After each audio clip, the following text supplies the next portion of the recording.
మాజీ మంత్రి కాకాని గోవర్ధన్ రెడ్డి అరెస్టులో కొత్త కోణం వెలుగు చూసింది. ఆయన్ను ఇరికించింది సొంత పార్టీ నేతలే అన్న చర్చ సాగుతోంది. కూటమి ప్రభుత్వం కక్ష కట్టి కేసులు పెట్టిందని వైసీపీ నేతలు పైకి చెబుతున్నా జగన్ జమానాలో నమోదైన ఎఫ్ఐఆర్ కారణంగానే అరెస్ట్ అయ్యారని అంటున్నారు. కాకాని అరెస్టు వెనుక ఉన్న వాస్తవం ఏంటి? ములాఖాతులో తనను కలిసిన వారికి మాజీ మంత్రి చెబుతున్నదేంటి? తమ తప్పును కప్పిపుచ్చుకునేందుకు కూటమి ప్రభుత్వమే కేసులు పెట్టిందని ఫ్యాన్ పార్టీ నేతలు ప్రజల్ని మభ్యపెడుతున్నారా? For more details watch the story. YCP మాజీ మంత్రి కాకాని గోవర్ధన్ రెడ్డి అరెస్టులో కొత్త ట్విస్ట్ వెలుగులోకి వచ్చింది. ఈయన్ను కేసుల్లో ఇరికించింది సొంత పార్టీ నేతలే అన్న చర్చ సాగుతోంది. జగన్ జమానాలో నమోదైన ఎఫ్ఐఆర్తో అరెస్ట్ అయితే కూటమి ప్రభుత్వం పెట్టిన అక్రమ కేసుల్లో అడ్డంగా బుక్కయ్యారని ఫ్యాన్ పార్టీ నేతలు ప్రచారం చేయడం విడ్డూరం ఉందన్న కామెంట్స్ వస్తున్నాయి. మాజీ మంత్రి అనిల్ కుమార్ యాదవ్తో కాకానికి ఉన్న విభేదాలే నిండా ముంచాయంటారు. జగన్ పాలన ఫస్ట్ హాఫ్ లో అనిల్ మంత్రిగా పనిచేశారు. కాకానికి స్థానం కల్పించేందుకు అనిల్ ను పక్కన పెట్టారు. గోవర్ధన్ రెడ్డి ఎమ్మెల్యేగా ఉన్నప్పుడే వాటాలు, కోటాలు, కమిషన్లు దందాల్లో అనిల్ తో తేడా వచ్చిందని వైసీపీ నేతలే అంటారు. అవే కాకానిపై కేసులకు కారణమయ్యాయని వినిపిస్తోంది. జగన్ ప్రభుత్వ హయాంలో ఈ ఇద్దరు నేతలు ఎవరి స్థాయిలో వారు అవినీతి, అక్రమాలు, అరాచకాలు, ఆకృత్యాలకు పాల్పడ్డారు. సర్వేపల్లి నియోజకవర్గంలో కాకాని తన అనుచరులు, నేతలతో కలిసి కన్నుమిన్ను కానకుండా దోపిడీ చేశారన్న ఆరోపణలు ఉన్నాయి. ఎమ్మెల్యేగా ఉన్నప్పుడే అప్పటి ఎంపీ మాగుంట శ్రీనివాసరెడ్డి సంతకాలను ఫోర్జరీ చేసి గ్రావెల్ ను కొల్లగొట్టారన్న ఫిర్యాదులు వెలువెత్తాయి.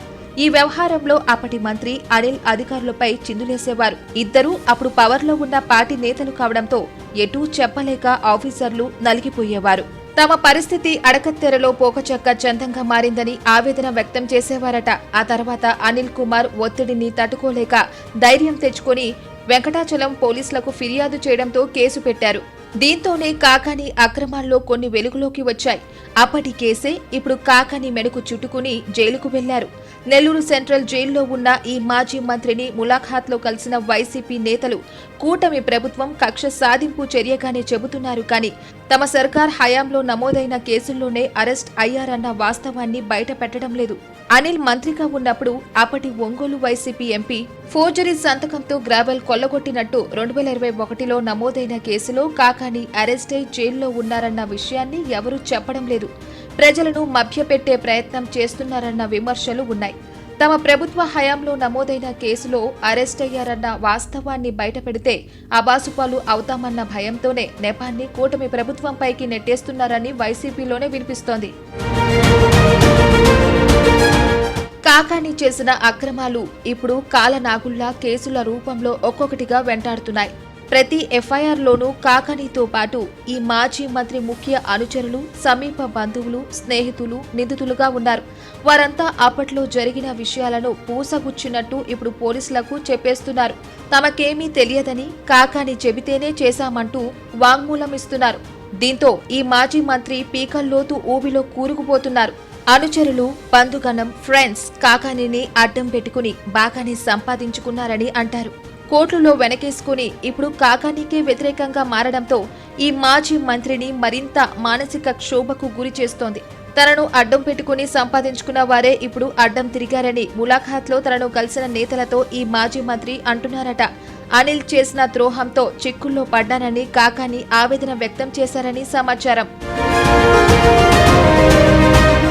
కాకానిని అలా ఇరికించిన అనిల్ గత ఎన్నికల్లో పల్నాడు జిల్లా నర్సారావుపేట లోక్సభ స్థానంలో ఓడిపోయిన తర్వాత సైలెంట్ అయ్యారు.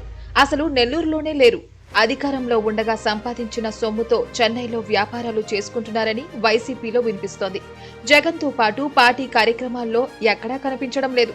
ఏపీలో అడుగు పెట్టాలంటేనే హడలిపోతున్నారన్న చర్చ సాగుతోంది. అధికారంలో ఉన్నప్పుడు అనిల్ కూడా చాలా తప్పులు చేశారన్న ఆరోపణలు ఉన్నాయి. ఈ మాజీ మంత్రి పాపాల పుట్ట కూడా ఎప్పుడో ఒకప్పుడు పగిలే అవకాశం లేకపోలేదన్న చర్చ సాగుతోంది. తనను కేసుల్లో ఇరికించిన అనిల్ కు ఎప్పటికైనా చిక్కులు తప్పవని కాకాని అంటున్నారట. చేసిన తప్పులు ఊరికే పోవని, కాస్త లేటైనా శిక్ష తప్పదన్న వేదాంత ధోరణి కాకానిలో వినిపిస్తోందని వైసీపీ వర్గాల్లో వినిపిస్తోంది. ఏం జరుగుతుందో చూడాలి.